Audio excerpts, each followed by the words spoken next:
So a big thing that I heard criticized was how there's a lot of swearing in the movie, which we did just to be realistic because of there's no censorship.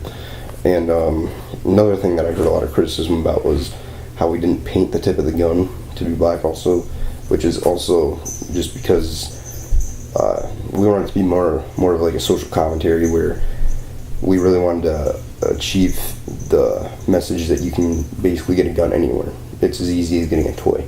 And also we wanted the audience to kind of gamble, is Joey Evans insane, or is he not? And I personally don't think he is. It's up to you, but I really wanted that to be in effect in the film also. My favorite character, not myself, but my favorite is Joey, just because he's so, I don't know, to me he's like sporadic and he gets pissed off really, really easily. You motherfucker, you fucking deserve that! You fucking killed a child! Like, really, really pissed off. I'm gonna find that motherfucker and I'm gonna put a bullet right in between his fucking eyes! Yeah, he's different. He's really, really different. Most difficult scenes to film were the ones that involved me getting covered in blood and jumping on top of the car. Because the scene where there's a scene where my character falls out of a car into the snow, and it was like 30 degrees that day and freezing cold. It sucked. And I was just wearing a tank top and jeans. And then before that, there was the scene where I run and jump on top of a car to catch Joey. And that was kind of rough. It was fun. My favorite scene in the movie is when everybody's sitting down at the table and they're taking all of their guns and weapons out. This is a peaceful time. I want everybody to take out their weapons.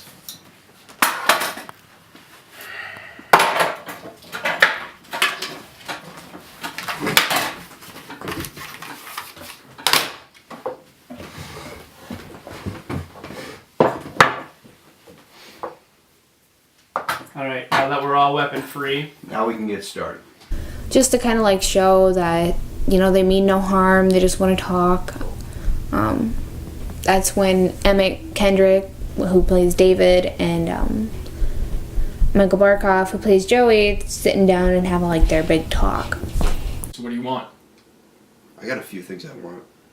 Another thing I saw mentioned, which is correct, is that every time there's drugs in the frame, the exposure gets brighter, which is correct because to Joey, that's something that he really wants. Whereas, in contrast, a good example would be when Sam finds the gun.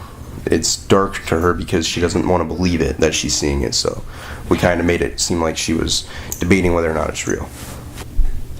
Another favorite part of the movie is when they're on the gravel road and they're getting out of the Taurus, Michael's car, and they're just standing talking at the back of it,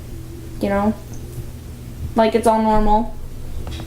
I just feel like Joey's character thinks it's just normal to be sitting there on a gravel road, talking every day-to-day things, and they're talking about meth. Oh, we get a lot of customers out here, don't we? It's because we're all redneck hillbillies looking for meth. Do we sell meth? No, we sell cocaine. Sell some meth. What? Yeah. So you're telling me I'm missing out on profit right now? Another thing I've been asked a lot about was Frito, the boss in the movie, and how he died and how it was mostly just point of view. And initially Frito and Bo had much more importance. In fact, originally in the script they were characters for quite a while, but production issues occur and whatnot. And Frito, we wanted his death to be real odd and kind of misplaced almost, so we did do that. And then Bo was actually the audience themselves. There's a part in the movie where Jared and I are talking, and Jared's like, "Did you hear he's having another kid?" And we wanted to make fun of that because a lot of people have kids non-stop, like rabbits. So we were like, "Another kid," So that was what that whole meaning was.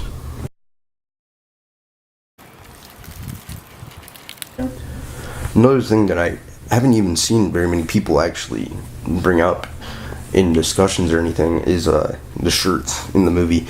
I made it a point to have people, like, I encouraged people to show up with shirts of, like, pop culture. So, like, I think Emmett has a Bob Marley one. I wore a lot of Breaking Bad and Walking Dead and stuff, and Better Call Saul, and I know Ashton wore Star Wars, because when there's no censorship, I wanted to capitalize on that.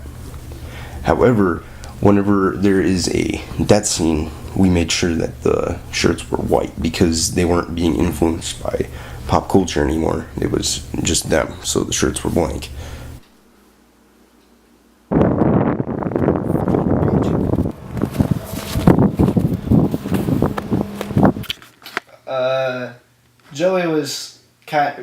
Lucas was kind of a two-time character. Like he was loyal to Joey, but he was also loyal to David. And I feel like that if things had panned out different, he could have or would have stabbed both of them in the back and took off on his own. It's the kind of character I feel like he was. Ha! Who has the fucking gun now, motherfucker? To be fair, you do. I just dropped. Put the fucking gun down! I'm putting it down. I've also had a lot of people ask about the party scene, which was they're straight out of the original script. It was just one of those scenes that came out of nowhere with a really weird song going, and I just wanted to capitalize on, you know, how people are always gossiping, especially in this world. So, you know, people are always like, oh, he's a wife beater, she's a whore, she's a bitch, you know, shit like that. Turn one of my buddies gay. That's how you know it was bad. Yeah. Another thing I've had a few people question me about was the ashtray scenes. I don't actually smoke. And the ashtray scenes, each one, there's more ashes and the cigarettes burnt even more. And that was just showing how, you know, the more ashes there are, the more insane and slipping Joey is.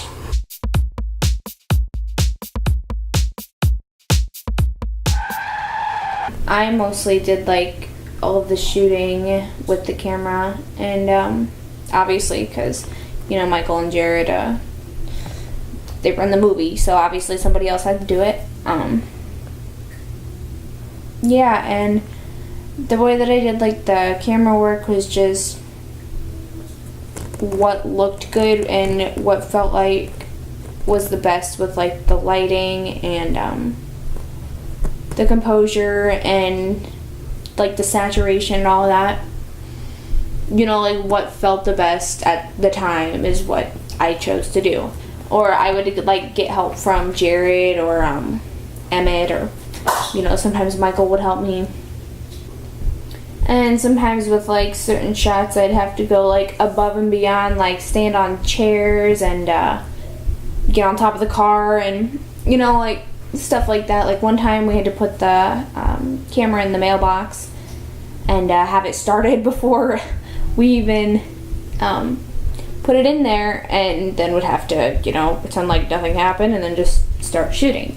And when we were doing the mailbox scene, at least 5 or 6 takes, every time the camera would just fall out of the mailbox or tilt over the slightest bit, so then we'd have to start over and then be like another 5 minutes, and we were just frustrated with that part. Another thing I see a lot of people, you know, liking a lot is the commercials in the movie, which I find it funny because they didn't even come out, you know, they didn't even come about until post-production. So the movie had already finished filming, and then, you know, we were just like sitting there and we were like, how can we make this even more parodical? And that was one of the very many ideas we had. And same with the Uber scenes, we wrote some more Uber scenes, we had casted some more people to portray characters in them. They're still casted, even though they didn't end up getting into the final cut. But, you know, all the Uber scenes at one point had a meaning, so there was going to be kind of a religious undertone, street gang undertone, stuff like that. You shouldn't be working as a Uber driver anyway. How old are you? I'm 19. Jesus Saint Christ, you should be in college getting a degree.